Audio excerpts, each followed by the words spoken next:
काल परवा घटना घडली, दोन आई वडील आपल्या दोन बालकांचे मृतदेह कडेवर घेऊन 15 किलोमीटर चालत त्यांना जावं लागलं। इथं अंधश्रद्धांचा मोठा प्रभाव असेल तर त्या ठिकाणी शास्त्रीय पद्धतीनं गावोगावी वैद्यकीय सेवा उपलब्ध करून देण्यासाठी अधिक भक्कम आरोग्य सेवा करण्याची गरज त्या घटनेतून आमच्या सगळ्यांच्या समोर आलेली आहे। आणि म्हणून मी आपणा सर्वांना विनंती करेन की इथली बेरोजगारी संपवायची असेल, आमच्याकडं पुरामुळे झालेल्या नुकसानाला भरपाई मिळत नाही, लवकर अतिवृष्टी झाली तरी भरपाई मिळत नाही।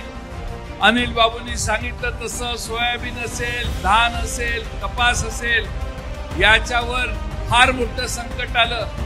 दर कमी झाले, दर कोसळले, त्याला महाराष्ट्र सरकार आधार देत नाही आणि त्यामुळं महाराष्ट्रात आणि आपल्या या भागातले शेतकरी अत्यंत संकटात आले।